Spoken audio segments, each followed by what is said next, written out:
بسم اللہ الرحمن الرحیم۔ السلام علیکم۔ آفاق اقبال سیریز کے ابتدائی قاعدے میں خوش آمدید۔ آج ہم اس کتاب کا آخری سبق پڑھنے والے ہیں اور اس کا پہلا حرف ہے لام۔ لام، لا، لیمو، لٹو، لومڑی۔ چلیے اب لام کو لکھنے کی مشق کیجئے۔ پینسل کی مدد سے نقطے ملاتے ہوئے لام کو مکمل کیجئے۔ لام کے بعد آتا ہے میم۔ میم، مچھلی، مچھلی۔ مالٹا، موم بتی، مالٹا، موم بتی۔ میم کچھ اس طرح سے لکھتے ہیں۔ پینسل کی مدد سے ان نقطوں پر پینسل پھیریے اور میم کو لکھنا سیکھیے۔ میم کے بعد نون۔ نون، نلکا، نون، ناک، نون، ناریل۔ پڑھنے کے بعد لکھنا سیکھتے ہیں تو پینسل کی مدد سے حرف نون لکھیے۔ آگے ہے جی واو۔ واو، وردی، ورک، ویگن۔ اب اس کو لکھیے اور اس کی مشق کیجئے۔ واو کے بعد کیا آتا ہے؟ تصویری کہانی۔ چلیے اس تصویری کہانی کو دیکھیے اور بتائیے کیا ہو رہا ہے۔ جی ہاں، پہلی تصویر میں ایک ٹوپی فروش اپنی ٹوکری میں ٹوپیاں لیے ایک درخت کے نیچے آرام کے لیے لیٹا، لیکن جیسے ہی وہ لیٹا آرام کے لیے تو شرارتی بندروں نے اس کی ٹوپیاں اپنے سر پر پہن لی۔ جب وہ اٹھا اس نے دیکھا کہ اس کی ٹوکری سے ٹوپیاں غائب ہیں اور وہ بندروں نے پہن رکھی ہیں، اور بندر ٹوپیاں پہن کر بہت خوش ہیں۔ اس نے ٹوپیاں مانگی پر انہوں نے واپس نہ دیں۔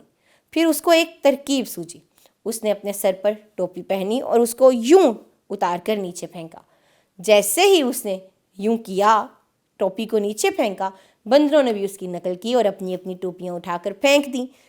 جیسے ہی بندروں نے ٹوپیاں پھینکی، تجارت کرنے والے نے، تاجر نے ان ٹوپیوں کو اپنی ٹوکری میں رکھا اور لے گیا۔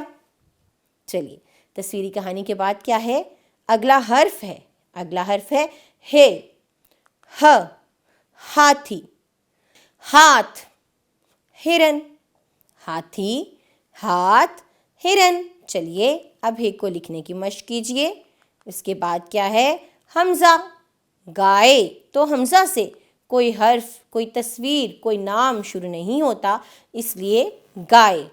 اس کو لکھنے کی مشق کرتے ہیں اور اس کے بعد آتا ہے چھوٹی اے اور بڑی اے۔ یہ یاک، یہ یو۔ اس کو پڑھیے بھی اور لکھنے کی مشق بھی کیجئے۔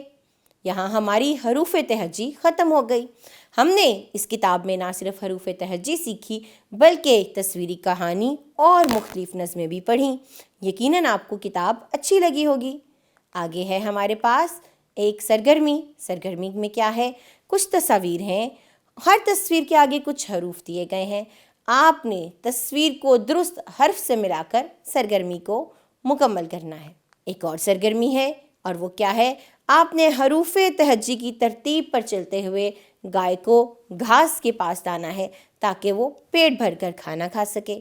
یہاں ہماری یہ کتاب ختم ہوئی۔ اس کے بعد ایک جائزہ تھا، اس جائزے کو مکمل کیجئے۔ یہ اس کتاب کا آخری جائزہ ہے۔ اپنے والدین اور اساتذہ کو دکھائیے۔ اپنا خیال رکھیے گا۔ ہم اگلے سبق میں ملیں گے۔ جزاک اللہ خیرہ۔